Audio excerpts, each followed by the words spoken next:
Hello, everybody, and welcome to today's live podcast recording of the Expedition to Soul podcast. I'm Sara, founder of the Sisters Enchanted.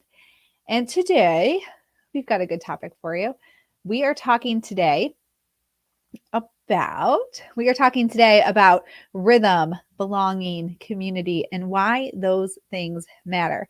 Now, if you are new to this neck of the woods, we have been bringing intention, intuition, everyday magic online since 2016. And we believe wholeheartedly that there's a little bit of magic in all of us. And when we bring that to the surface, we reclaim who we are, our truth, our power, our soul alignment, and can better live lives that are connected to what we feel like we were meant to do here on this earth and not what everybody else tells us that we should do. It's so hard for women in particular to even know who they are, what they want, what they truly want, because we're so used to being told by somebody else what we want, what we should do, how we should look, what we should say. And we know that that doesn't have to be the case. And what we do is we bring spiritual growth with personal growth and development and presence and connectedness and fun things like tarot and astrology together to enhance our growth journey, bring your voice out into the world right where it belongs, and create space so you can hear the clarity of direction that you already have right there within you. All right, that's who we are. And today we're talking about rhythm, community, and belonging. One of the things that I see so often with folks who might be on a bit of a growth journey, whether it's kind of changing who they are, changing the way they think about something, exploring something new about themselves, or just considering a new way to live, is they find it challenging because of the people in their life. Now, tomorrow I'm hosting a free workshop on shadow work. So it's at 10 a.m. Eastern time. If you're in our app, you can find the link there. I've emailed it out. So it's in an email sitting somewhere, get an email dust on it. But this is something we're going to talk about there too, is when people around you aren't on a similar path of expansion, of really growing into, who they are, what their truth is. When you're the only one in your life doing that, it can feel really, really hard to belong, really hard to get into this rhythm of growth, really hard to trust in your own self because the voices of the people that you spend time with are so loud. They might literally be loud, but they're also just loud in your head because it's the people you spend time with and the people you love and you value that are the people who really set the bar for what you think about yourself, which should come from within. But let's be realistic here. The people that you're around, you don't want to seem unworthy to them. You don't want to seem like the weird one out or like the person who is insane or doing the right thing. So this sense of belonging is important to us. It really matters. And when you are surrounded by people energetically, though, who aren't in the same rhythm of expansion as you are, it's very challenging to actually expand, change, and see that through, particularly when they have no desire in expanding and changing themselves. Think about your heart, right? Your heart has a rhythm.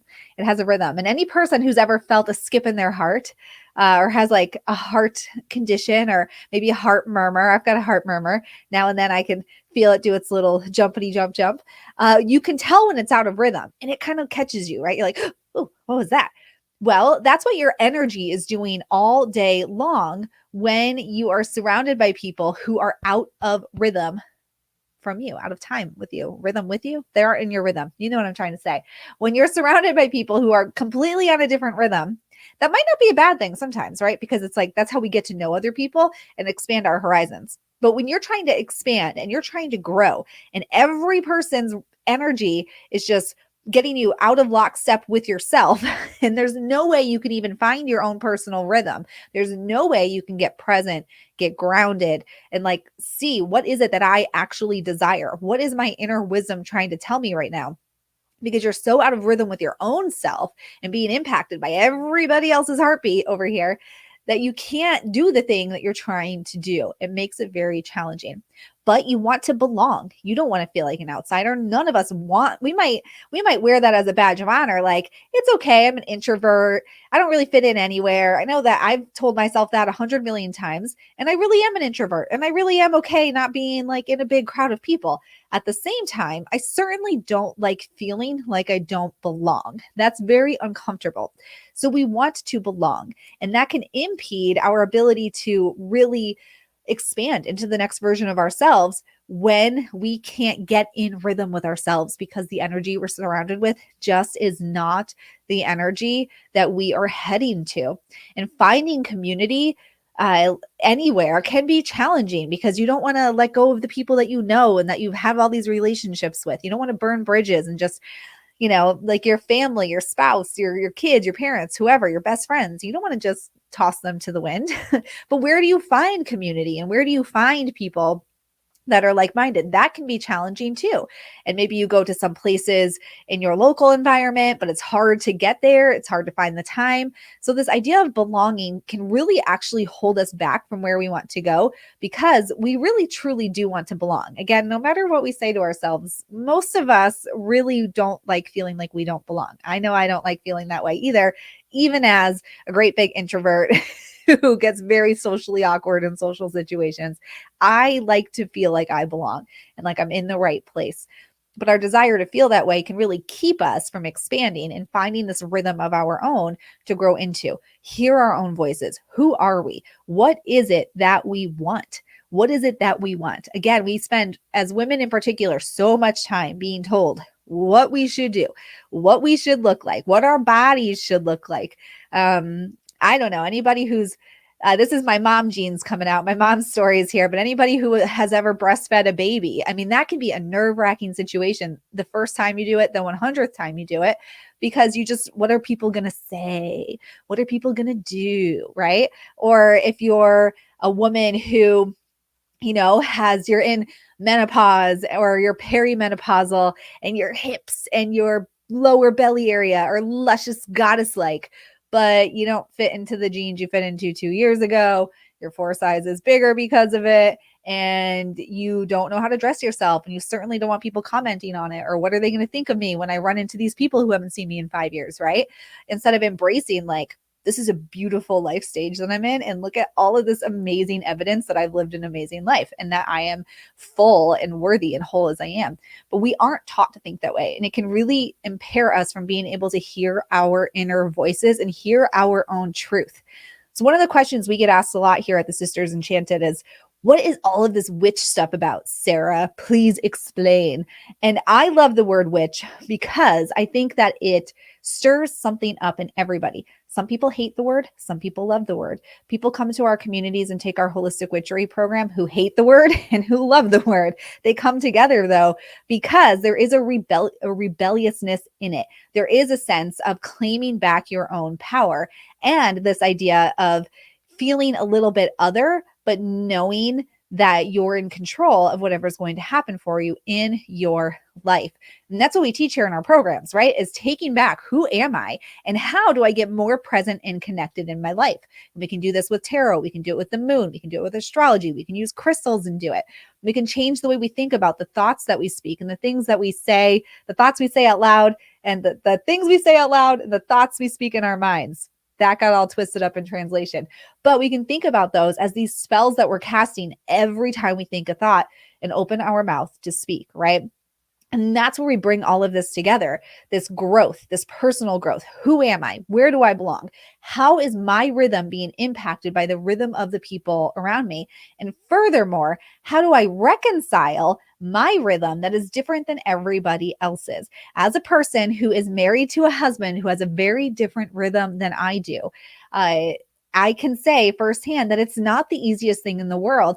And you don't have to burn all your bridges. You don't have to push everybody out of your life because you've changed. There are ways to reconcile who you were and who you are and keep moving forward. Might not be comfortable, but it is doable. And these are things that you can come to by learning about yourself, understanding your thoughts, understanding your shadow self, understanding what's going on with the energies at large that's impacting everybody that you're around, coming into a pace of movement and release, inhale and exhale, forward motion and receiving through lunar cycles. All of these tools are available to all of us and can help us with this rhythm, this belonging, and this sense of community when we change and aren't who we were before. And there's so much goodness out there for you. And every person deserves to hear their own inner wisdom, their own inner voice, know their own truth, and be confident in the thoughts that they think and the decisions they want to make for themselves without worrying about what some other person somewhere else who is not in your shoes thinks about it. That's available to everybody. We just need to get there. All right. Let me check on some comments here and take a breath. I got pretty passionate about this topic. All right, let's see here. I see that, the environment, people that you're around. Yep, that's a thing for sure. It's just considering who are you around, and are those people helping you get where you want to go, or are they holding you back? I see, wish there was more sort of witchy-minded friends and some in an area. I think that what's really interesting is that I know a lot of witchy-minded, woo-woo spiritual folks who are very much that way and struggle to find community themselves because they don't know how to voice what they're thinking. They don't know how to voice what they're feeling. And often I see people who are Christian, Catholic, and a different belief system or whatever, who are very interested in things like tarot and crystals and astrology, and struggle to say that out loud because they don't know how it's going to be perceived by the people in their life, which is why we love what we do at the Sisters Enchanted, because we really hope to say it's not actually about like being a witch, right? None of this is actually about that. This is about who you are and what connects you deeper to who you are. If that's tarot, then let's get into it. If that's something else that we don't teach here, go get into that, right? Like, what is connecting you deeper into who you are? Because who you are is not just defined by your religious beliefs or your marital status or whether or not you're a parent. Those are all the things. That's how we define ourselves. We prompted some people in one of our communities recently to think about sort of who they are. And they found it, some folks reported that they found it very challenging to fill these things out. Like, what makes you different than other people? What are your core beliefs? What are the stories that made you who you are? And some folks found it really challenging to do this exercise because we're so used to saying, oh, well, I'm this religion, I'm this occupation, I'm this person's parent or this person's daughter, or I'm on the board of this, or I volunteer for this thing. Those are things you do. That's not who you are. And you can argue that these things that you do make you who you are, but there is a piece of you that's just who you are at your core. And that is the piece that is very challenging to find when you don't make space to hear that piece of you. And it's why so many people feel happy in their lives, like they're smiling, they're laughing, but they don't quite feel like they're truly connected to the life that they're living. They don't feel truly present and grounded. They don't feel like they really have the ability to do the things that are on their greatest, wildest dreams bucket list that they won't even write down on the bucket list because it seems so wild. We want to uncover that. We want to bring that out of you.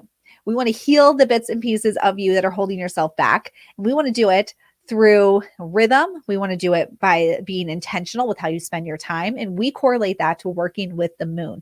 We want to look at the stories that are within you. We look at our energy centers to look at those stories. We want to think about future possibilities that you haven't even considered yet because they seem so far away or like they're not possible for you. And we do that through getting creative with crystals and art. And again, using your words as these spells that you speak and your thoughts as these spells that you think, right? And bring this enchantment back into a life that might feel a little disenchanted, maybe not entirely disenchanted, but a touch of disenchantment there and a lack of connectedness. And that's what we want to bring to the surface because rhythm matters, belonging matters, who you surround yourself with matters, and who you're surrounding yourself with might make it harder to bring all of this out, even if someone's not doing it on purpose. Our loved ones are not on purpose saying like, I don't want you to be who you are. I don't want you to think your own thoughts. Usually that's not the case. I mean, there are people like that out there, but typically that's not the case. But folks are so busy just being in their own heads, right? That's what happens. That is what happens. All right, let's see here. Let's see what I got going on here in my comments. I love doing these podcasts live because somehow, even when I don't read the comments, just knowing people are commented stokes the fire within and smart things come out. Let's see here. I see I've started to share boundaries with those closest to me. It's hard because I'm learning that some don't respect those boundaries. Yeah, setting a boundary when there wasn't one previously, that's the hardest boundary to set. The hardest boundary to set when you didn't have one before and now you're trying to set it. Think about, if you have I have 2 acres of land that I live on. My house is pretty small, so we've got a lot of yard. And there is a portion of my yard that goes well into like a wooded area. And those woods have completely taken over one corner of our yard that was previously grass. And now it's trees and thickets and big, 3-inch diameter vines and whatever. We didn't hold that boundary. So pushing all that back again, that's like 3 years of boundary setting, right? We're going to need to redig that up every year. We're going to need to probably put stuff down over it. We're going to have to come back at it every spring, every fall. And it's not different in life. If you haven't set a boundary before and you're trying to set one now, you're going to have to dig that up again. You're going to have to push it back. It's going to get crossed. You're going to have to dig it up all over again, put down another boundary. And one of the things that can help with that, though, is shifting your expectation as to what that process is going to look like. So when I realize in my life that I've not been setting a boundary that now needs to be set and then enforced, I expect that it's not going to be respected. Now, that might sound weird, like, Sarah, why would you expect that of people? Because that's human nature. So when I expect this boundary is going to be pushed back on, I'm not angry and I'm not surprised because I expected it. And then I reinforce the boundary and I say, I realize I didn't have this boundary before. I have it now. Let's start again. And then the next time it gets crossed, I realize I didn't have this boundary before and I have it now. Let's start again. And it's that same idea of digging up those trees that have taken over my yard, which we haven't actually started doing yet. And maybe next year is the year, because it feels too hard to take that back. And that can also keep you from setting boundaries because it simply feels too hard to take back the thing that you let be boundaryless for so long, right? How hard that can feel. All right, let's see here. I see from our friend Amy, my husband tolerates it, but it's a don't share with others because of the perspective around it. I think Amy's sharing about the word witch and all the witchy woo things. And another person is asking, how do we change the stigma though? And I think what I love to do is this weekend, Christina, our lovely Christina, who's here in the comments, we were at an expo in person. It was a Women's Better Living Expo, it was called. And it was not like a spiritual thing. It was not a psychic fair. It was not anything like that. I mean, there's people selling like car insurance, right?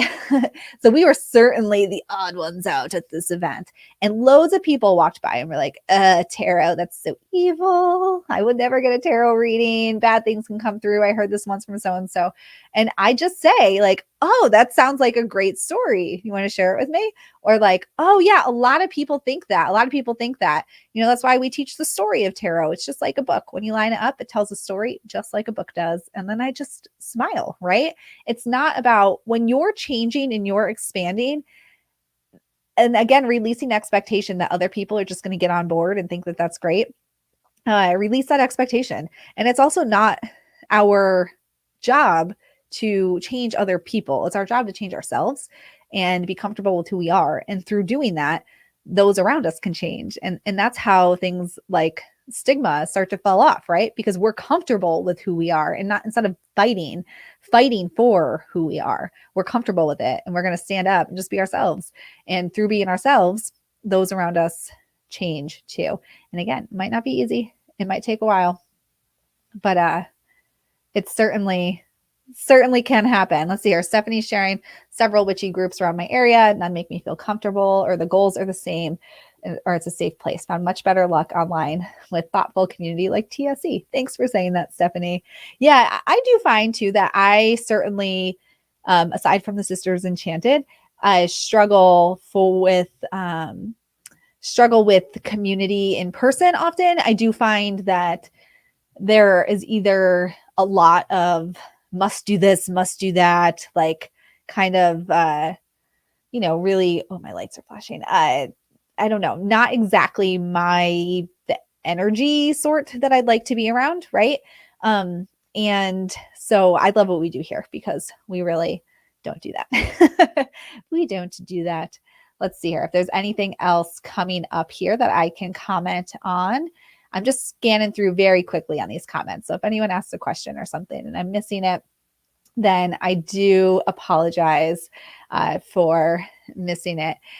And yes, so community, belonging, rhythm, and remember this idea about rhythm. It's like your heartbeat, right? Your energy has a rhythm. There are times of day when you have a lot of rhythm.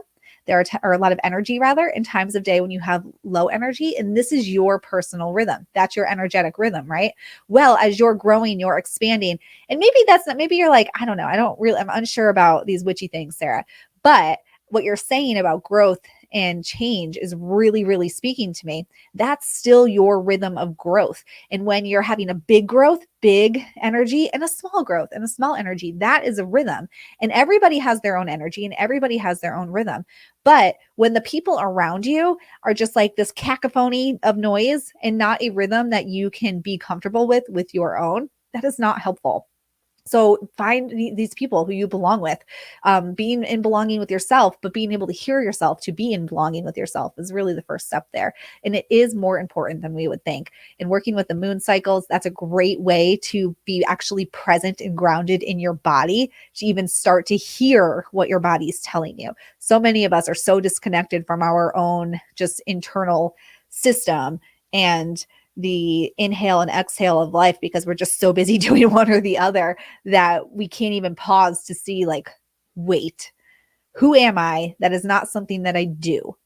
Like not your job, not who you parent, not who you're the daughter of, not who you volunteer for, like not your hobbies. Who are you? That is not just something that you do. That's a big question to answer. And to begin to answer it, you got to come into rhythm with yourself. And one way to do that is work with lunar cycles, tap back into your intuition through the stories of tarot, uncover the stories that you haven't looked at in a long time through working with your energy centers. These are all great ways to do that. All right. All right. Yeah, it is a big question, Tatiana. I agree.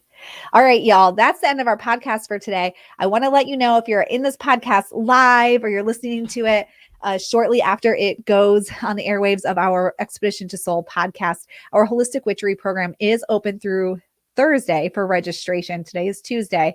So the clock is ticking, and it is basically one giant program expanding on everything that I just said. We've got a community of magic makers that are top notch. We got folks in there who love the word witch and folks who hate the word witch, but love everything that we bring to their life. So wherever you fall on that spectrum, we've got a spot for you. We will clear a seat at the table to bring you in and work with you on your intentions for growth, coming back to yourself, working with the energies of the moon, understanding what it's like to drink a cup of coffee in the morning and know that it's not just a cup of coffee. It's an opportunity to reclaim your thoughts, reclaim your words, and your intention for the day ahead. We've got your back. Hundreds of other people in the program do too, and we want to see you in there. So be sure to register because registration closes on Thursday. This is not a drill. It closes on Thursday, y'all. We're counting down the days, and we want to see you in there. Shoot us an email if you have any questions, and get registered if you haven't. Get off the fence. It's time.